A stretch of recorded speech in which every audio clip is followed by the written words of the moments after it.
All right. Welcome back to the Astro Daddy podcast. My name is Danny Santos, and I'm here to talk about a topic that I've been meaning to talk about for a long time. I've developed my own theory of what is known as the underworld signs of the zodiac. Excuse me.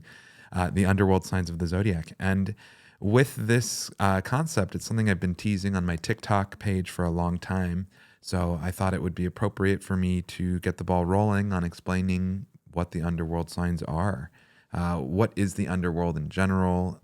And how can we use these things as part of our lives in relevant conversation for psychology, understanding the human psyche, and healing ourselves? Before I begin, I need to make an announcement. There are multiple profiles pretending to be me on social media, offering you a reading and asking you for money. When they go to collect your money, they request that you send it to some PayPal account that is not affiliated with my name in any way, shape, or form. So the only way that you can prevent yourself from getting scammed, getting tricked, is to confirm my identity with a voice note where I state my name, I state your name, your social media handle, and the date. So let me just repeat that. I will state my name in the voice note, your name, your social media handle, and the date. These fake accounts are pulling audio recordings of me from podcasts and trying to use that as bait for anybody who's coming my way. So many people have been swindled out of money. In one case, one person I know got swindled out of $300, although many, $100, $50, $150, anywhere from that range has occurred to people. So I'm calling these tricksters out. First and foremost, lying is demonic. Lying and pretending to be someone that you're not is demonic. Lying to people in order to get money is demonic. And if our words have the power to destroy worlds, I send my prayer to the universe for judgment to be cast unto these fakers and for justice to be served. So, how appropriate to talk about, demons as we're getting ready to discuss the underworld signs today. So, what exactly is the underworld? Well, this is an original theory that I've constructed through my work and personal studies with astrology over the course of my lifetime, as well as my training with ayahuasca. Ayahuasca translates to the vine of death, and her purpose is to help people go into the underworld in order to help us transmute our darkness into light. She works as a psychologist. It is really about diving to the depths of the soul, being able to look at yourself in a way that you haven't been willing to or able to before, and really acknowledging your own darkness. Because without acknowledging the darkness, you can't find your light. So, as we move into this energy of the underworld, let's define the term. First of all, what is the underworld? What is it defined as? Well, upon a simple Google search, Google's first definition is the underworld as the world of criminals or of organized crime. Now, I never put two and two together to think that there was an actual practical underworld definition. But if you think about the metaphysical definition of the underworld, I suppose you could say demons and other dark beings are criminals and are organizing crime for us here on Earth. So I found this to be just a very interesting way of looking at it. And it kind of helped reframe the idea that the darkness is organized in its own matter as well. And it has its own agenda. But Google's second definition of the underworld was something a little more familiar to me. It's known as the mythical abode of the dead, imagined as being under the earth. And upon a quick Wikipedia search, hey, maybe not the most reliable resource, but I like what they had to say. So on Wikipedia, they defined the underworld as the netherworld, or as hell, a supernatural world of the dead in various religions, traditions, and myths, located below the world of the living. So I would be personally sure not to forget that the underworld isn't just filled with the dead, but it can be filled with a number of other beings. So I think of with the underworld being filled with tricksters, criminals, and that organized crime that we talked about, dark spirits, dark entities, fallen angels. It's where demons are found, obviously, and any other low vibrational entities. But there are also high vibrational frequencies and entities that can be found in the underworld as well. Ayahuasca being a great example. You know, she works as a grim reaper. She goes into the soul, goes into the darkness, and helps you transmute that darkness into your light. It's the energy of really getting to the root of things and uprooting what's no longer working. We can also think of angels, such as the angel of death, the bringer of putting things to an end, laying things to rest. Unconscious fragments of the self can be found in the darkness, where we suppress things or hide things from ourselves. Of course, things like judgment.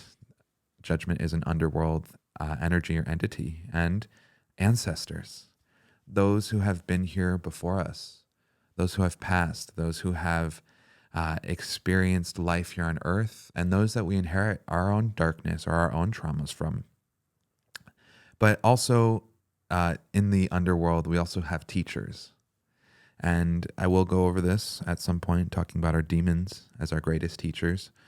But it might be even surprising that in the darkness, we can also find the light. There is one thing that the underworld is certain to have without discrimination towards the high vibrational frequencies or the low vibrational frequencies.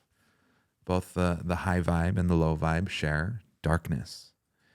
And you might ask yourself, well, how can darkness be light? But it is more powerful to have known the darkness, to have gone down into the underworld, and to still choose the light, than to get lost on your way into the underworld and to be trapped or snared by the darkness. So, if we're going to define the underworld, what is darkness? Well, the simple definition is the partial or total absence of light. Note, partial. Light, there's still room for light in the darkness. It doesn't have to be complete darkness. Upon returning to Wikipedia's definition of the underworld, it continues to say the underworld. The concept of an underworld is found in almost every civilization and may be as old as humanity itself. Common features of the underworld myths are accounts of living people making journeys to the underworld, often for some heroic purpose.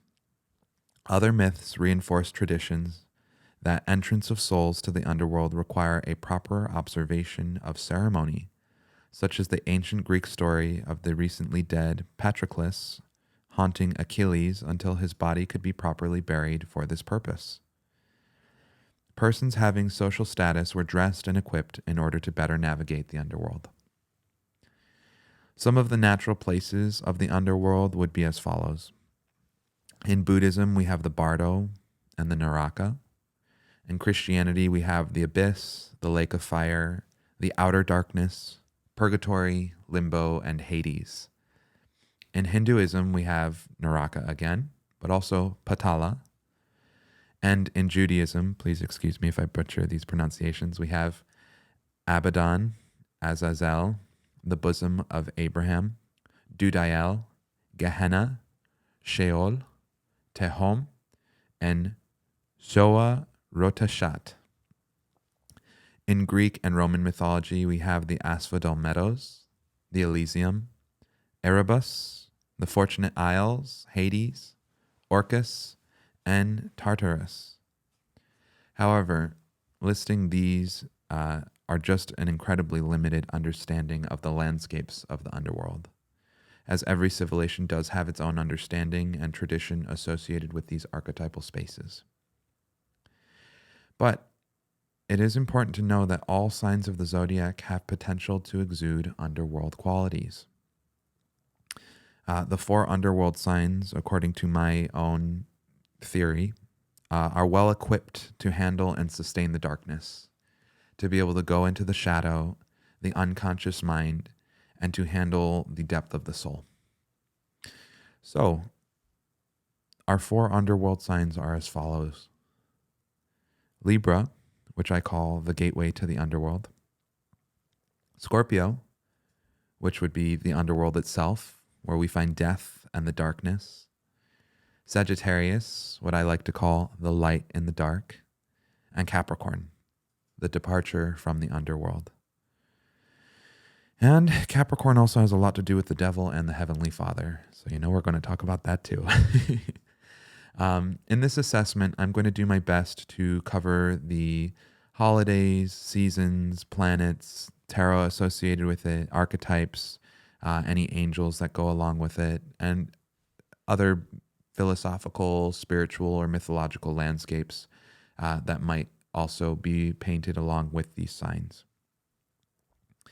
I do believe I will be splitting this up into a 4 or 5-part series, so please feel free to either click upon the other videos or head over to the different links to find out other parts of the Underworld.